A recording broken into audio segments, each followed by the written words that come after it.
Hi, I'm Brooke.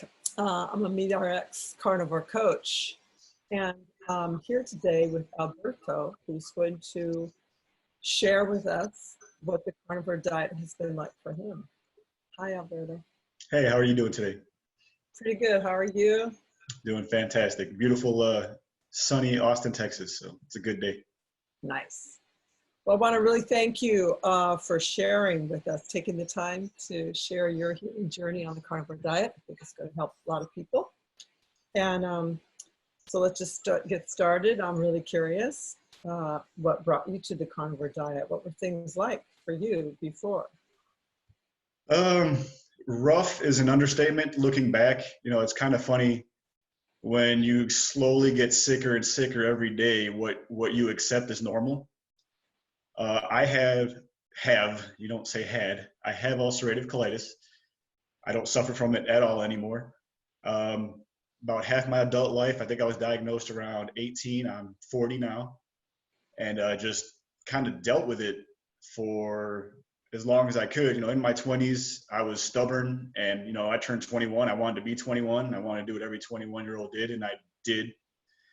I shouldn't have, but I did, and I just kind of dealt with the consequences as we went along, and they were bad. Anybody with an IBD or any kind of bowel disease, it's silent, it's invisible, it's real, and you could look fine, but the side effects and the things you deal with on a daily basis in secret, I wouldn't wish it on my worst enemy. It's terrible. You have terrible urgencies. You got blood coming out of you in places you never want to see blood come out of you.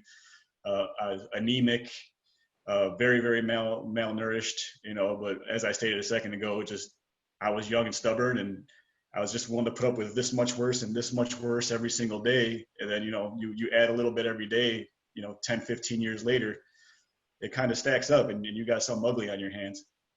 So doctor upon doctor upon doctor, just rotation of medicine. Mind you, half of this was probably my fault because I was young and wanted to live my life. So probably right around my 30s, kind of started getting serious about my health, and started cleaning up my diet as the best of my ability, as we all do at the time, which is a lot of chicken and rice and vegetables and whole grains and all that kind of thing. Things got better with medication, but never great. And this carried on throughout my 30s. And mind you, this whole time, I've been pretty much an athlete in one way or another my whole life.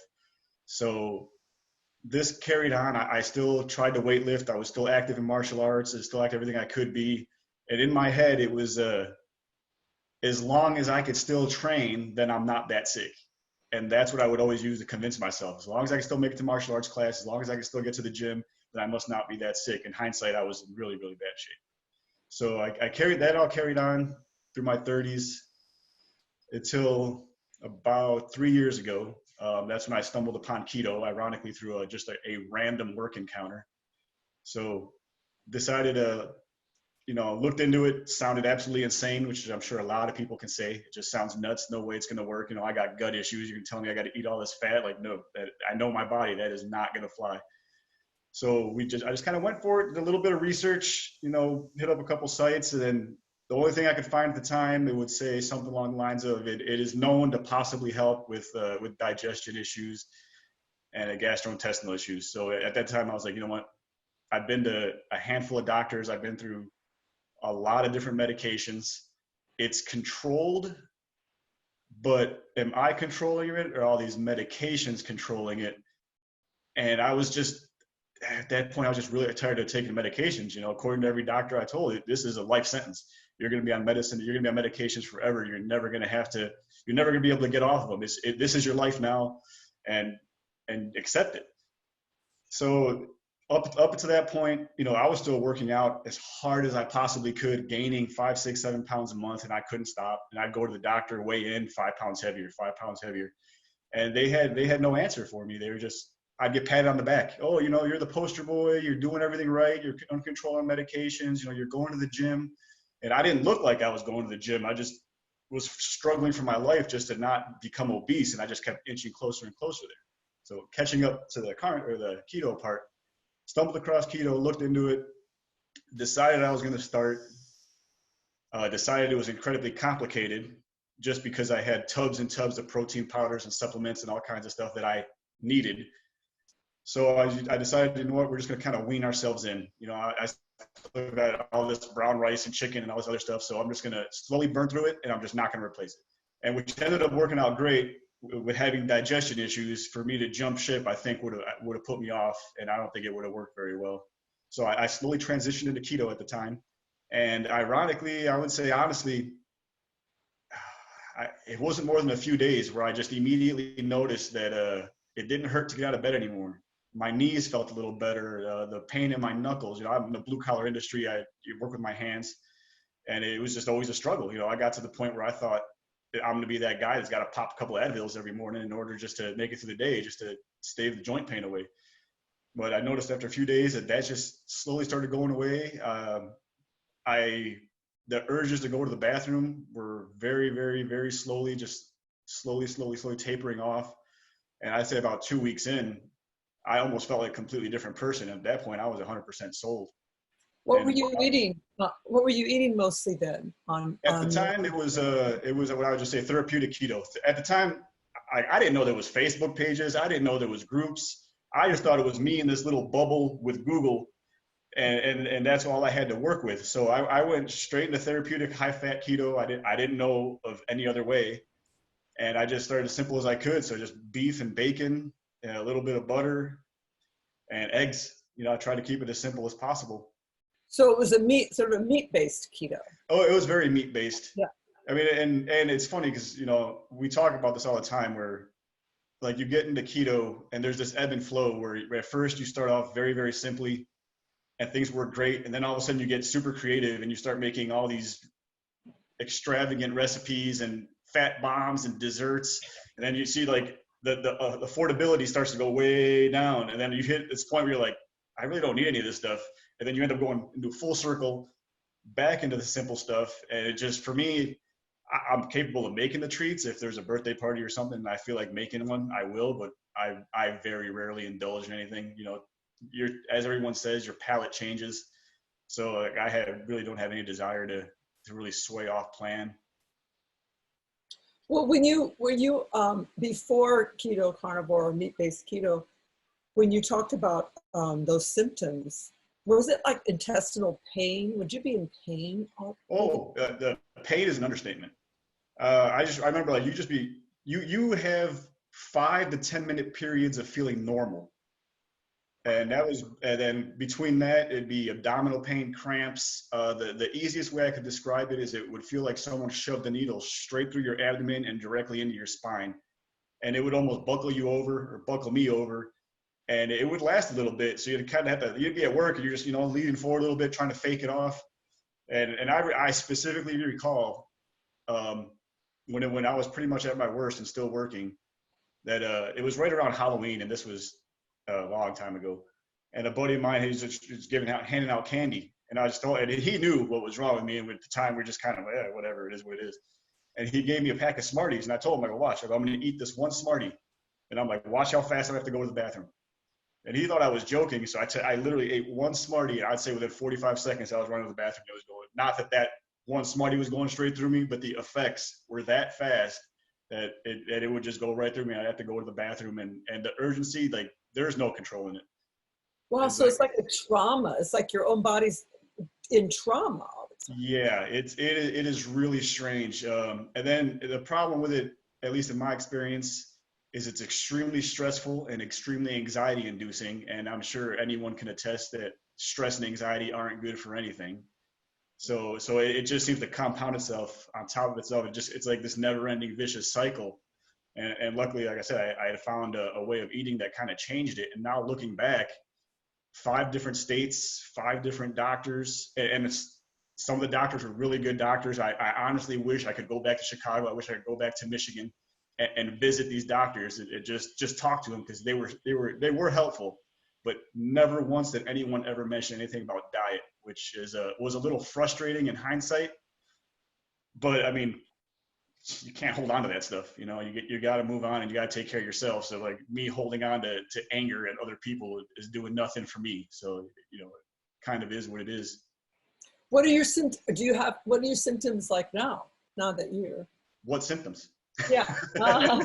That's great. No, so stepping back a little bit, keto like pretty much solved everything. Then I got interested in carnivore because I just kept eating cleaner and cleaner and cleaner, and realized the more animal based I stuck, the better I felt.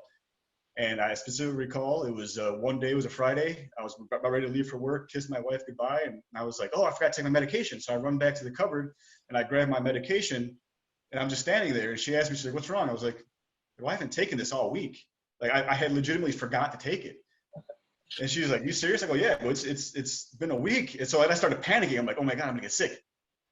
So then I kind of thought for a second, I'm like, wait, like I know me. Like I feel fine. Like this is the best I've ever felt ever. So I looked at it, I put them back up in the cupboard, and I was like, I'm gonna ride this out. Let's see if, I might get 2 weeks out of it. At this time I'm still communicating with my doctors. I go, what's the worst that could happen? I know when I'm gonna get sick. I know the feeling. We're just gonna kind of ride this out, see where it goes, and we're just gonna kind of go for it. And I'm proud to say that was about 2 years ago. I haven't taken any of the medication that I was going to be on for life in about 2 years now. Wow, that's great. What were the medications? What were they for? The last one I was on was sulfasalazine and azathioprine, both immunosuppressants. And then they put you on, I'm sure everybody's heard of the prednisone. Prednisone is everyone's go-to when something is going wrong. And in the IBD community, and maybe elsewhere too, it is jokingly referred to as the devil's Tic Tacs, because really nothing good comes out of it. So everything was going really, really good. I still had doctor's appointments. At the time, like the doctor, once we moved down here, wasn't really crazy about the guy, but still kind of, just still going to doctor's appointments, still checking up. I have a disease. I should really stay on top of these type of things. And I just told him that I cleaned up my diet. I stopped eating sugar, and I'm cooking all my own food. Oh, that's great. That's great. And, it's been a while since, you've had a colonoscopy, so we should do that. And I said, okay, that's fine. So we scheduled one for a few months, and this is where it gets interesting. So we scheduled one it was about 6 or 7 months down the road. And then that's when, at this point, I'm full of confidence. So I was like, you know what? If we're going to break this thing, we're going to break this thing. So for the next 6 months, I did hardcore, strict carnivore, no medications, knowing I had a colonoscopy and I had labs coming up. So I was like, if something's going to show up wrong, I'm going to the extreme end to see if I can break it, to see what shows up wrong. And mind you, like my day job, I travel for work on occasion. So work travel is not unusual. Eating out is not unusual for me. Not ideal, but if you're out of town for a week, what are you going to do? So 6 months, I would say 90% red meat, a little bit of chicken, a little bit of pork in there, eggs, black coffee, water, and sparkling water every day up until this doctor's appointment. And I said nothing to the doctor. Went in, had the procedure. At this point, had to wait till I came to so my wife could tell me what happened. And so when I woke up, and she's like, "You're fine." I'm like, "What do you mean?" She's like, "You're fine." Like they found nothing, no inflammation, no signs of damage in your intestines. Everything that was in there had completely reversed itself. All my blood work came back 100% normal. I've since been trying to find copies of it, but it's this weird portal that just sends me in circles, and I just kind of gave up. Like the information isn't that important to me anymore, but yeah, 100% healed on the inside. Never felt better in my life. I still train better, stronger, harder.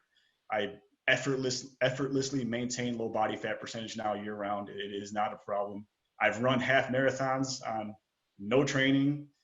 I've PR'd every one of my weightlifting experiences in the gym over and over and over again. I've gone on expeditions where we climbed mountains for 10 hours straight. Like there's nothing stopping me, and I have no intention of slowing down.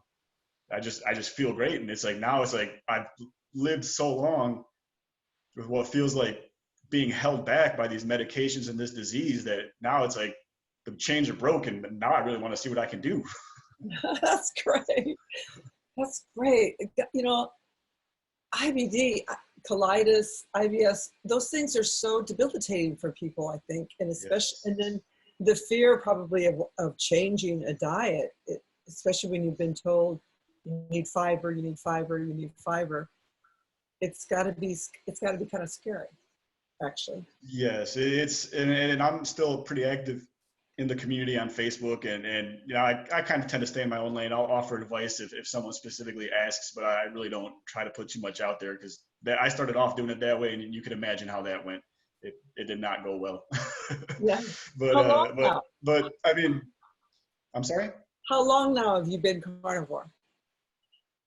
How long have you eaten this? Well, originally when I first started making the posts, it was a while ago, and the comments were like, nobody had ever heard of it, first of all. Oh, but I mean, how long have you been eating this diet now? Oh, I'm sorry. Now, oh geez, I've been keto / carnivore for just over 3 years. Definitely leads heavily towards carnivore. I mean, I like I always say, people, I'm mostly carnivore, but if someone presents me with what looks like a good salad, I'm not going to push it away just for the sake of saying I'm a carnivore. But if I'm preparing my own food, I very, very rarely prepare anything other than meat. Do you find any reaction to plant foods now? Do you notice, or? I seem to tolerate them now more than I ever have. But I don't ever have a giant meal of just vegetables, so it's kind of hard to say. And even now, if I do decide to eat vegetables, they're drowning in butter, which there's got to be a correlation there between the very, very high fat and gut health. Because I've tried just experimenting, going lower fat just for vanity and physique reasons to see what would happen, and almost immediately my digestive health starts to decline. At that point, there's certain things that are just not worth it. And, you know, like, I will only look so good, but if I can be extremely healthy, I'm 100% okay with that. Wow. And so when you say fat, are you talking about tallow or meat fat, or, you know, beef fat or butter, or what's your? I typically stick with butter or just whatever's on the fatty cuts of meat, mostly red meat, beef. But I do still take a little bit of coconut oil, on rare occasion a little bit of olive oil, just mostly to change it up a little bit and to see if I'm going to have a reaction to it. Olive oil seems to be I seem to be a little more sensitive to it. Coconut oil just is almost like, to me, I have the same reactions as butter, which is none. But I would say it's the majority of the fat I consume is the fat in the meat, and then butter. On a very rare occasion, heavy whipping cream, just because too much of that seems to aggravate me a little bit. But ironically, I can eat all the cheese I want and not have any problems with that. So that's a very interesting. Like, I can't explain it, but I just kind of go with it now. That's good. That's an extra bonus. Yeah, it's not bad. I'm really glad to hear your story. I'm really glad to hear that you found a better way to eating, because the IBS just sounds so hard for people. So hard. Yeah, it's life altering, and when it's bad, it almost forces you into being a hermit. You're afraid to leave your house. You're, for lack of a better term, but it's extremely accurate, you are literally chained to your bathroom, because you don't have any say as to when these urgencies are going to hit, and you just know you've got anywhere from 30 to 45 seconds to find a bathroom. Otherwise, you're going to have an accident, and obviously nobody wants that. You know, anyone who's had IBS bad enough has had them. And nobody really talks about it, but it happens, and it's obviously embarrassing. But the ability for me to come out on the other side and then talk to people about it, like, you know what, it's happened to me too. Unfortunately it's life for us, not life for everyone. It's life for us, and it's like constantly having a case of food poisoning, but it's just never going to go away. And you said that this sort of started when you were like a teen, 18, 19. Yeah, and it's interesting that you bring that up, because I've always had this really weird feeling. For 20 years, painted cars for a living in collision centers. I was an automotive painter, which is, as you can imagine, incredibly toxic. And all of this started when I graduated high school and got into the field. So I firmly believe, strictly anecdotally, that I had extreme sensitivities to sugars and grains, but the toxicity of painting cars every day really, really pushed me over the limits. And when I painted cars, I was always safety geared head to toe. We have fresh air units available, paint suits, gloves that were taped to my wrists. whole suits that were taped to my boots. I did not walk in that pain booth unless I was suited up from head to toe. But that being said, the average person sitting behind a computer versus me working in a collision center, I'm still exposed to 100% more of that stuff than an average person was. And when all this started kind of turning better, even before diet and medication change, was when I left painting full time and was able to get more into the training and service side of things. So now I might paint 2-3 weeks out of the year, and I can get through that just fine. I mean, obviously, I wanted to test this. I could go back to painting full time and eating like crap, and chances are I get sick again. But I'm not willing to take on that personal experiment. No, it feels great to feel great. Oh yeah, very, very much so. So now you're off medications. Yes. And you don't have the IBS symptoms or IBD symptoms. No symptoms at all. I can't say that it's cured because you just can't, but no symptoms at all. And I've gone through a few bouts of stomach flu and food poisoning and been able to fast my way through them and come out the other side in a couple of days, which is also pretty unheard of, and without any problems. So yeah, I live what I would call a normal life now. I do what I want when I want, with the family, the kids. We want to go camping, we go camping. We want to go on long walks, we go on long walks, road trips. There's nothing that's stopping me. That's so good. I'm really glad to hear this. It's really great. I mean, because it seems like such a, like you said, a life sentence. People believe that disease is a life sentence. So that's really great. Yeah, and obviously there's varying degrees of it. So I'm not trying to say, my answer is the answer for everyone. There are people that are very metabolically broken and are, need a lot more help and have to have the medications. And I'm not trying to discount them. I consider myself lucky. I might be the exception to the rule. I don't know. But as I've heard many people say, when you're looking at the side effects of these medications and you look at the side effects of a diet, what does it hurt to try diet compared to what you're reading on the side of these bottles? Yeah. Is your family carnivore or keto? No, well, my immediate family by default eats extremely clean because I do most of the cooking. But I got young kids, 9, 6, and a 1-year-old. They eat very, very clean, but I don't limit what they eat at all. They can have whatever they want. But I'll tell you what's interesting about that is almost everything they eat, they'll come up to me and ask me if it has sugar in it. So at 9 and 6 years old, the awareness is there. Like they might still go ahead and eat their little piece of candy or whatever, and that's fine with me. But the awareness is there. So when they decide to start thinking on their own, the wheels are already turning in their heads. That's great. It sounds like their meat is a component of their diet. Oh, 100%, yes. Every single meal, hands down. That's great. Well, thank you so much. Is there something else what would you tell someone who you knew was really suffering with colon issues? My advice is, unless the person you are talking to has or had IBD, the average advice is not going to apply. You can't just it doesn't seem anyways that you can just switch your diet on overnight because you feel like it's not going to go well for you. If this is something that you're suffering from IBD and this is something you really want to play with, I highly recommend you taper into it very, very slowly and increase your fats as you're decreasing your processed foods and sugar, and let your body make that adjustment real, real slow, because fast adjustments with IBD do not seem to go well. And I just happened to stumble across it because I didn't want to throw out tubs of protein powder and everything else that I had, which I ended up throwing out anyways.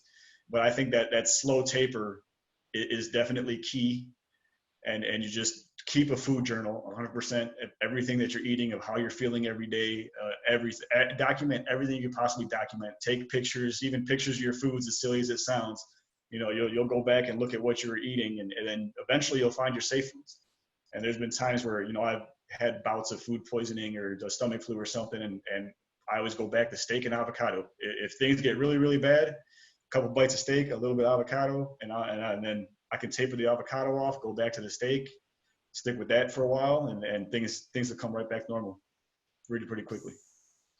Good advice. Very good advice. Well, thank you so much. I think this is going to help a lot of people. So I really appreciate what you shared. No problem. My pleasure. Yeah. Well, I hope I meet you in person one of these days.